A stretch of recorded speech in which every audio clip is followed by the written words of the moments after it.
Hello students of class 8, welcome to our English period, and today we are going to start with a new chapter in our English literature, and the name of the lesson is Nature Created Man and Woman as Equals. So before we start, let me tell you the following lesson is an attempt to inculcate an important value, that is the value of equality in all of us, right? India and most of the countries in the world follow patriarchy. That means where men are assumed to have more power than women in the family and also in the society. But things should change, and they must change for the betterment of mankind, and thus the idea of gender equality is emphasized in this lesson. So let's begin. So here we have the lesson on the right hand side. To the left hand side we have the warming up activity of the same lesson. So here is the first activity. Study the pictures below and note down the differences. So we see there are 4 pictures here.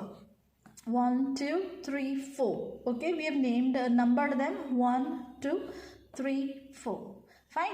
So we will look at this picture and compare it with this picture, and this picture we will compare with this picture, and whatever differences we spot, we will mention them here. Okay. So in this first picture, what do you see? That there is a small boy. There is a boy who is jogging, and there is a girl of the same age who is fetching water. In the other picture, we see that both a girl and a boy are going for walking or jogging, whatever. In this next picture, we see there is a woman, and she is juggling. She is doing a difficult acrobat of carrying multiple pots on her head. That means she is fetching water, and not only that, she is also taking care of a baby who is in her arm. Fine. In the next picture, we see that there is a teacher, and she is teaching the children, and the children in front of her are not just boys but also there is a girl. So both girls and boys are taking education in a school. So whatever differences you spot in these 4 pictures, you will write them here. Now write what you observe in the following 2 pictures. So this is one picture, and this is the other one. In this picture also we see that there is an air of equality, gender equality, and also over here. So here we see both mom and dad are involved in cooking activity, and here this boy is washing, either he is washing vegetables or fruits, and the girl is studying. On the other hand, we see that there is a woman who is taking care, she is addressing the people who are sitting close to her, and they are both men and women. Okay, so she is doing a very important job, and unlike what the woman is doing here. Fine. So which pictures reflect gender equality? Write down their numbers. We have already numbered them 1, 2, 3, 4 and 5, 6. Fine. And they have asked us to write down 2 slogans on gender equality. So I give you a time of 2 days. Today is Monday. On Wednesday I must see the images of this page completely filled by you. Okay, so think and answer. This is a wonderful activity to begin with such a wonderful lesson. So please do that. So here we begin. Nature created man and woman as equals. The house and its surroundings are a sight of peace in the early morning of April. It nestles by the side of a small stream of crystal clear water. The stream tumbles down the green mountains only 2 miles or so away. There is a stretch of hundreds of acres of fertile land rolling with yellow mustard flowers between the mountain range and the house. A garden is in front of the house. Trees of many kinds bearing flowers of various hues and fruits grow on all sides of the house. So this is a wonderful description given of a house. So where is this house? We can understand that it is amidst nature. Okay, there are mountains, there is a stream flowing nearby, there are many trees which are bearing flowers of various colors, different vibrant colors, okay, and also there are some trees who are bearing fruits. What a wonderful location. Okay, there is a farm also where yellow mustard is grown. So beautiful. And the courtyard smells. Let me tell you. So there are some 2 difficult words, and the meanings are given to the right hand side. Nestles is close to, rolling, extending in long gentle slopes. And there is another word I see, hues. So you can underline because its meaning is not given here. So you can underline and write down the meaning here, which is colors or shades. Fine. So then next, let's move further. The courtyard smells of jasmine, which blooms in bunches of white pearls. Wonderful. That means jasmine flowers are compared with white pearls. And what are pearls? Those we see them, we find them in the bed of an ocean or a sea. And where are they? They are protected in the seashell, right? And they're very expensive also. They're beautiful. They are expensive. So jasmine flowers are compared with the pearls. The fragrance mingles with the thin smoke that rises from sweet smelling incense sticks. The burning incense sticks are glowing at the altar of God in the middle of the courtyard. So what is the meaning of the word fragrance? Pleasant smell. Altar, the meaning of this word is not given, but you can write down. I'll tell the meaning. It is, you can underline and start. A table used for religious ritual. Let me spell ritual. ritual, or to keep offerings to the deity, deity, deity. Fine. Then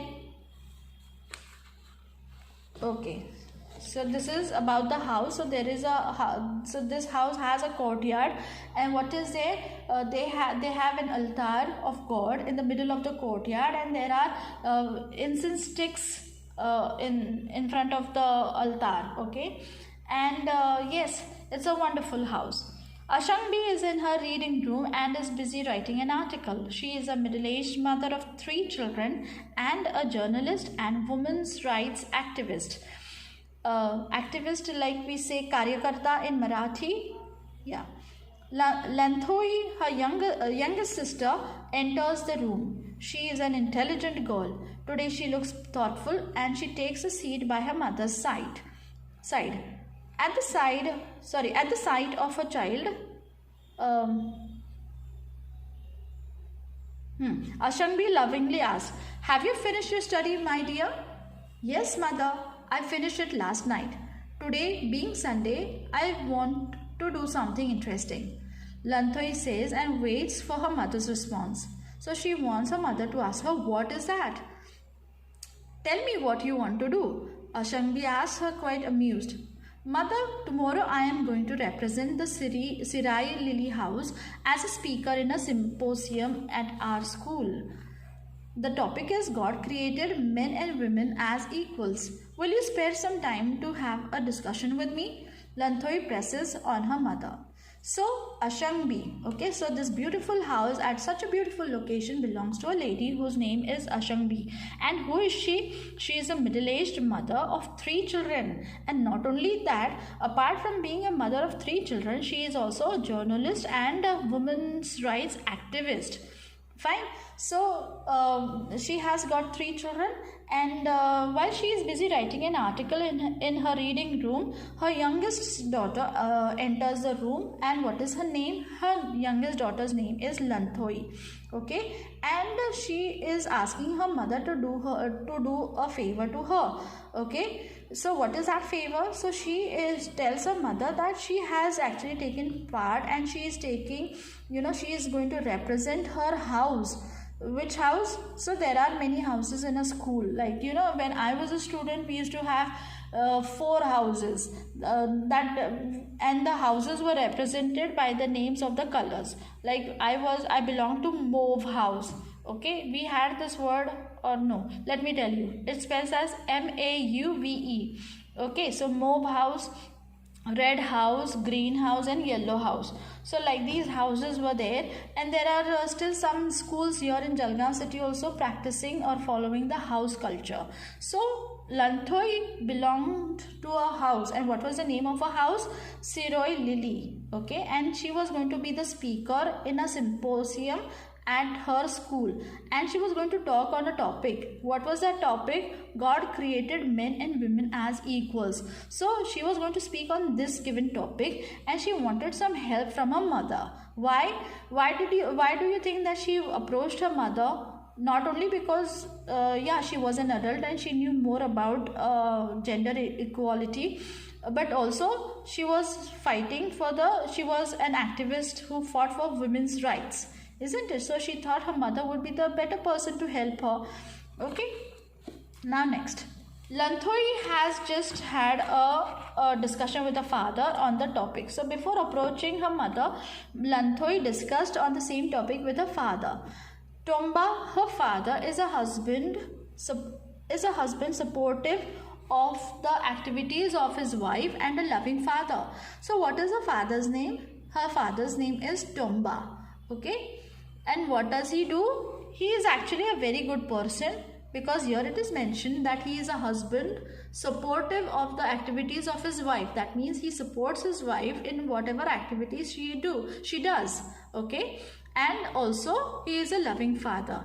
He is a lawyer and a social worker who advocates the cause of women. He is always proud of his wife, the 2 daughters and the son. In times of need, he extends his helping hand to his wife and children and to the society at large. He does not discriminate between a man's work and a woman's work anywhere. Fine. So he is such a wonderful person. Okay, Tomba, who is Lanthoi's father, is a very wonderful person because he is a very good husband, okay, and also a very good father. He is not just taking care of his family, of his house, but also of the society. So whenever help is needed by the society, he extends his helping hand to them. And moreover, he does not discriminate between man and woman. Okay, he shares equally with his wife in doing the household chores like cleaning, washing, cooking and feeding the children. Had he not shared in these activities in the way he does, his wife would not have been a successful professional. Okay, he wholeheartedly believes in equality irrespective of class, religion and gender. In his discussion with his daughter, he laments over the great injustice done on women in the society, telling her, "My dear child, the world is still full of inequalities. We have to find a way to bring equality between men and women." So here we understand that Tomba is a very good husband and a very good father, and he is actually unhappy to see the situation around in the world where he sees disparity or differences between men and women. So what happens later, we will see in the next session. See you then. Till then, goodbye. Thank you.